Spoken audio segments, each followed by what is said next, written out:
Viewers, আজকে আপনাদেরকে দেখাবো কিভাবে আমি মাছের চপ বানিয়েছিলাম এই রমজানের জন্য। কয়েকটা চপ বানিয়ে আমি ফ্রোজেন করে রেখেছিলাম। প্রথমেই আমি 2 পিস মাছ নিয়ে নিয়েছি। এখানে বড় সাইজের যে কোনো মাছ নেওয়া যেতে পারে। আমি এখানে কালাবাউশ মাছটা নিয়েছি অ্যান্ড সেই মাছ দুটোকে লবণ মরিচ দিয়ে সামান্য করে ভেজে নিব। ভাজাটা কিন্তু আমি একদম ওই যে মুচমুচে ভাজা যেটা ওইটা না, যে ভাজাটা করলে আর কি মাছের ভিতরটা সহ বাইরেটা কুক হয়ে যাবে সেই পরিমাণ ভেজেই নিয়েছি। দেখতে পাচ্ছেন আমি এখানে হালকা পরিমাণে কিন্তু ভেজে নিয়েছি, অর্থাৎ মাছ ভুনা করার জন্য যেরকম ভাজি করা লাগে ওই রকম ভাজি করে নিয়েছি। মাছের চপ খেতে কিন্তু ভীষণ সুস্বাদু লাগে, তবে মাছের চপ বানানোতে এই যে কাটা বাছা, এই কাটা বাছার কাজটা আমার কাছে খুবই বিরক্তিকর লাগে। এই জায়গায় যদি আমি পাঙ্গাস মাছ বা অন্য কোনো মাছ যেটাতে কাটা নেই সেটা ব্যবহার করি তাহলে মনে হয় আরও ভালো হবে, কিন্তু আমি বেশিরভাগ ক্ষেত্রে আর কি রুই মাছ দিয়ে এই চপটা বানাই। আমি আমার হাজব্যান্ডকে রুই মাছ নিয়ে আসার জন্য বলেছিলাম, কিন্তু ওই দিন বাজারে সে আর কি মিডিয়াম সাইজের কোনো রুই মাছ পায়নি। সব মাছ ছিল 5 কেজি 6 কেজি এরকম ওজনের। তো অত বড় মাছ আসলে আমাদের দুজন মানুষের সংসারে প্রয়োজন নেই, এই জন্য 1 কেজি সাইজের যে কালাবাউশ মাছ পেয়েছিল সেই মাছই নিয়ে এসেছিল। দেখতেই পাচ্ছেন আমার মাছ বাছা হয়ে গিয়েছে এবং যে পরিমাণ মাছ নিয়েছি এই মাছের সাথে সমপরিমাণ সিদ্ধ আলু আমি নিয়ে নিব। এবার একটা প্যানে আমি কিছুটা তেল গরম করে এর মধ্যে পেঁয়াজ আর মরিচ দিয়ে ভেজে নিব। যদি ফ্রোজেন করে রাখার ইচ্ছা থাকে তাহলে অবশ্যই পেঁয়াজ মরিচটাকে এখানে ভেজে নিতে হবে। ভেজে নিলে হবে কি, মানে ফ্রোজেন করে রাখলে পেঁয়াজের কাঁচা গন্ধটা হবে না, পচে যাওয়ার বা নষ্ট হয়ে যাওয়ার কোনো সম্ভাবনা থাকবে না। দীর্ঘদিন পর্যন্ত এটিকে সংরক্ষণ করে খাওয়া যাবে এবং টেস্টে কোনো পরিবর্তন আসবে না।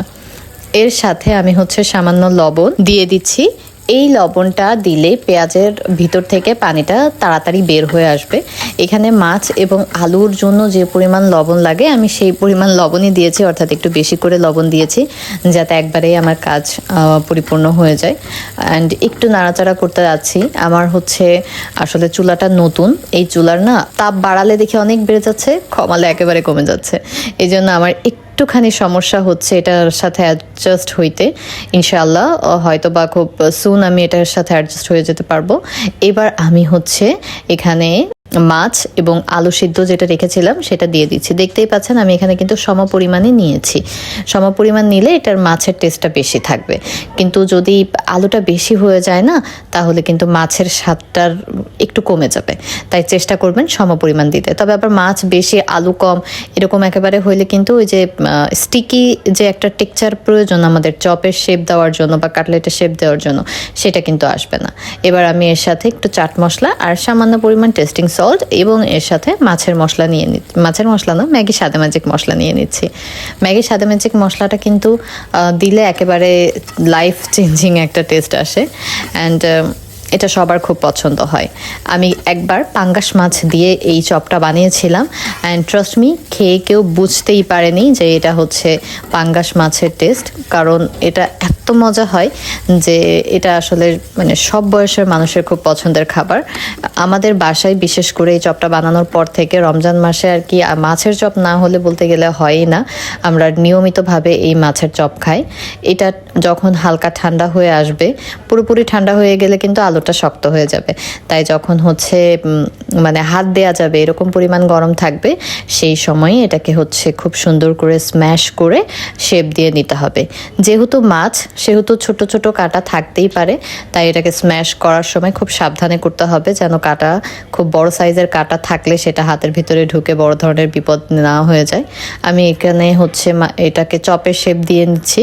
আমি ওভাল শেপ করছি কারণ আমি আলুর চপও বানিয়েছি, সেটাও গোল করছি এটাও গোল করছি, তো দুইটা একসাথে যখন ফ্রাই করা হবে তখন না দেখে বুঝতে পারবো না। এই জন্য আমি এরকম করে একটু ওভাল টাইপের শেপ দিয়ে নিচ্ছি যাতে আমি ফ্রাই করার পরেও দেখে বুঝতে পারি।